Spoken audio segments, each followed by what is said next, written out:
Hello students, मैं मनीषा उदावत, सह आचार्य समाजशास्त्र, माणिक्यलाल वर्मा राजकीय महाविद्यालय भिलवाड़ा। आज हम इमाइल दुर्खिम के एक और सिद्धांत आत्महत्या पर चर्चा करेंगे। दुर्खिम ने 1897 में पुस्तक लिखी थी जिसका शीर्षक था आत्महत्या, द सुसाइड। फ्रेंच लैंग्वेज में प्रकाशित हुई ली सुसाइड। तो ये जो पुस्तक है दुर्खिम की आत्महत्या, ये आज हम इस पुस्तक के बारे में चर्चा करेंगे। इसमें उन्होंने क्या सिद्धांत दिए, अपनी किस तरह के उन्होंने तथ्य प्रस्तुत किए और क्या सिद्ध करने की कोशिश की, इन सब बातों की चर्चा आगे के जो वीडियो होंगे उसमें हम देखेंगे। ये जो मेरा वीडियो है ये इनकी पुस्तक जो है आत्महत्या द सुसाइड 1897 में प्रकाशित, उस पर ही आधारित है। तो मैं इसमें आपको बताऊंगी ये पुस्तक में उन्होंने क्या लिखा है और इस पुस्तक की विशेषता क्या है, समाजशास्त्री इम्पोर्टेंस, इसकी सोशलॉजिकल इम्पोर्टेंस क्या है, क्यों एक कृति समाजशास्त्र में इतनी महत्वपूर्ण है। एक समाजशास्त्री हुए हैं रेमंड एरोम, उन्होंने इस आत्महत्या के ऊपर कमेंट किया है और उन्होंने लिखा है, आत्महत्या का अध्ययन आधुनिक समाजों के व्याधिकीय पक्ष तथा व्यक्ति और सामूहिकता के संबंध को अत्यंत आकर्षक ढंग से प्रकाशित करने वाली घटना दोनों की व्याख्या करता है। यानी ये जो पुस्तक है दुर्खिम की, इस पुस्तक में दुर्खिम ने, जैसा कि रेमंड एरो कहते हैं, उन्होंने ये जो मॉडर्न सोसाइटीज़ हैं उसका जो एक पैथोलॉजिकल एस्पेक्ट है, पैथोलॉजिकल का मतलब ये है जो एक प्रॉब्लमेटिक एस्पेक्ट है, उसका एक जो सामाजिक, आप बीमारी कह सकते हैं, व्याधि का मतलब होता है बीमारी, यानी जो समाज के लिए अच्छा नहीं है, जो समाज में अभिष्ट नहीं है, वांछित नहीं है, ऐसे समाज के एक व्याधि की पक्ष की व्याख्या करने की का कार्य आत्महत्या के माध्यम से दुर्खिम ने किया है। और इसमें उन्होंने बहुत ही अनोखे ढंग से व्यक्ति और समूह के बीच संबंध किस तरह के होते हैं और उसको हम कैसे देखें, एक नए दृष्टिकोण के साथ उन्होंने इस व्यक्ति और समाज के संबंध की व्याख्या की है। और उसके आधार पर उन्होंने प्रूव किया कि जो आत्महत्या है जिसको कि हम एक बिल्कुल व्यक्तिगत घटना मानते हैं, वो व्यक्तिगत घटना नहीं है, अपितु व्यक्ति और समूह के बीच संबंध किस प्रकार के हैं इस पर निर्भर करता है कि आत्महत्या होगी या नहीं होगी। और कुल मिलाकर उन्होंने, दुर्खिम ने यह सिद्ध करने की कोशिश भी की कि आत्महत्या की प्रकृति सामाजिक है, आत्महत्या एक सामाजिक प्रघटना है और हम इसको समाजशास्त्रीय ढंग से अध्ययन कर सकते हैं। आप देखेंगे कि इस आत्महत्या जैसी घटना का अध्ययन करके दुर्खिम ने सर्वप्रथम समाजशास्त्र के क्षेत्र में यह सिद्ध करने की कोशिश की कि सोशियोलॉजी एक साइंस है, समाजशास्त्र एक विज्ञान है और इसमें हम बिल्कुल ठीक वैसे ही सामाजिक घटनाओं का अध्ययन कर सकते हैं जिस तरह से प्राकृतिक विज्ञान करते हैं।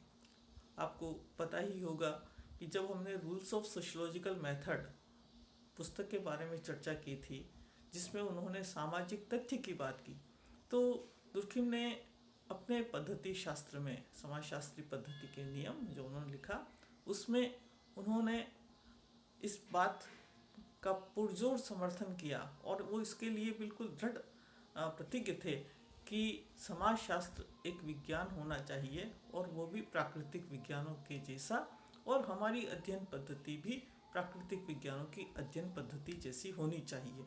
तो सबसे पहले उन्होंने रूल्स ऑफ सोशियोलॉजिकल मेथड लिखी और उसके बाद में जो रूल्स उन्होंने बताए, समाजशास्त्रीय पद्धति के नियम जो उन्होंने बताए, उन नियमों को यूज़ करते हुए, उनका प्रयोग करते हुए प्रैक्टिकली उन्होंने आत्महत्या को चुना और उसका अध्ययन करके दिखाया।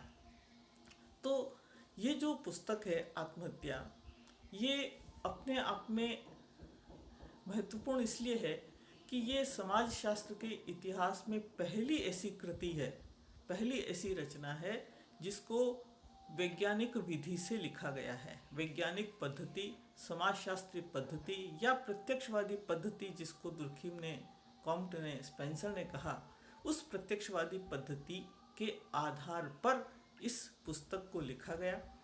और ये जो है आप कह सकते हैं कि इसमें दुर्खिम ने सांख्यिकी तथ्य इकट्ठे किए, उन्होंने डेटा कलेक्ट किए और ये डेटा उन्होंने यूरोप के 11 देशों में जो आत्महत्या के प्रकाशित आंकड़े थे, उन आंकड़ों को उन्होंने इकट्ठा किया। फिर उसमें उन्होंने आत्महत्या के पैटर्न ढूंढे कि इन देशों में आत्महत्याओं का प्रकार किस तरह का है, कहाँ कहाँ आत्महत्याएं हो रही है, अधिक है, कम है, उसके पीछे कारण क्या है। तो सांख्यिकी तथ्यों का अवलोकन करके और उनका क्लासिफिकेशन करके और फिर उसमें उन्होंने आत्महत्या के प्रतिमान को ढूंढने की कोशिश की और एक बिल्कुल नया सिद्धांत आत्महत्या का प्रस्तुत किया। तो उन्होंने सबसे पहले इस आत्महत्या जैसी व्यक्तिगत मानी जाने वाली घटना का सांख्यिकी आधार पर अध्ययन करके और इसके व्याधिकी, समाज का जो व्याधिकी पक्ष है, पैथोलॉजिकल एस्पेक्ट है, उसको स्पष्ट किया।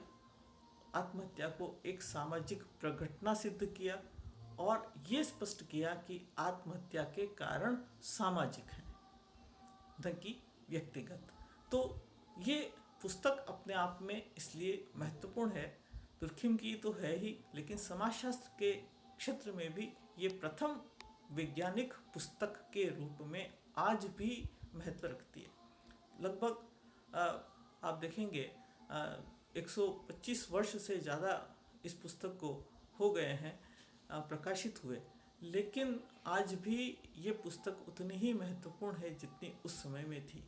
तो ये एक दुर्खिम की समाजशास्त्र के क्षेत्र में बहुत बड़ी देन है कि उन्होंने सिर्फ रास्ता बताया ही नहीं कि हम कैसे अध्ययन करें, अपितु उन्होंने समाजशास्त्रीय पद्धति, उसमें प्रयोग कैसे किया जाए, उसको उसमें प्रामाणिकता की दृष्टि से किस तरह हमें सिद्धांत स्थापित करने चाहिए, किस तरह हमें तथ्यों का अवलोकन करना चाहिए, वो करके दिखाया। तो ये आत्महत्या की जो पुस्तक है, ये इसलिए समाजशास्त्र के क्षेत्र में बहुत महत्व रखती है। ये जो पुस्तक है आत्महत्या, ये 3 भागों में विभाजित है। इस पुस्तक की जो प्रस्तावना है उसमें दुर्खिम ने सबसे पहले आत्महत्या को परिभाषित किया है, उसकी विशेषताएं बताई है और ये बताने की कोशिश की है कि आत्महत्या की जो प्रकृति है वो सामाजिक है, यानी आत्महत्या का आधार समाज है। इस पुस्तक के 3 भाग हैं और इन 3 भागों में सबसे पहला भाग जो है पार्ट 1, उसमें दुर्खिम ने अब तक जो आत्महत्या से संबंधित प्रचलित सिद्धांत है उनका उल्लेख किया और फिर उनकी आलोचना की। ठीक है, जितने प्रचलित सिद्धांत थे उनको उन्होंने बिल्कुल स्पष्ट किया है, चाहे वो मनोवैज्ञानिक सिद्धांत हो, चाहे वो मनोस्नायविक हो, चाहे वो मनोशारीरिक हो, ज्योग्राफिकल हो, जो भी सिद्धांत प्रचलित थे उन सभी सिद्धांतों का उन्होंने विस्तार से वर्णन किया और फिर ये स्पष्ट किया कि ये सारे सिद्धांत अपूर्ण हैं और ये आत्महत्या के कारण नहीं हैं। उसके बाद जो दूसरा भाग है इस पुस्तक का, उसमें उन्होंने आत्महत्या के सामाजिक कारक और उसके प्रकार बताए हैं। तो आप देखेंगे कि इस सेकंड पार्ट में दुर्खिम ने आत्महत्या का जो वर्गीकरण किया है, इसके जो स्वरूप या प्रकार बताए हैं, उसके साथ ही आत्महत्या के कारक भी स्पष्ट किए हैं कि क्या कारण है, उसके आधार पर ही उसका प्रकार है। ठीक है, तो कारण और प्रकार दोनों साथ साथ चलते हैं, क्योंकि कारक के आधार पर ही उसका वर्गीकरण किया हुआ है। और ये सबसे महत्वपूर्ण पार्ट है परीक्षा की दृष्टि से भी और समाजशास्त्रीय जो विवेचन है आत्महत्या का, उस दृष्टि से भी। इसके बाद दुर्खिम ने इसका जो थर्ड पार्ट है उसमें आत्महत्या की सामाजिक प्रकृति स्पष्ट की है कि किस प्रकार आत्महत्या एक सामाजिक घटना है, इसकी प्रकृति सामाजिक है, इसके कारण सामाजिक है और हमें इसको सामाजिक दृष्टि से देखना चाहिए। तो ये 3 भागों में पूरी पुस्तक विभाजित है। इसके बाद में जो हम आगे चल कर के अब हम जो वीडियो बनाएंगे उसमें आपको मैं आत्महत्या की परिभाषा, उसकी विशेषताएं, उसके प्रकार, उसके कारण, इन सब के बारे में बताऊंगी। ये वीडियो यहीं तक। ठीक है, धन्यवाद।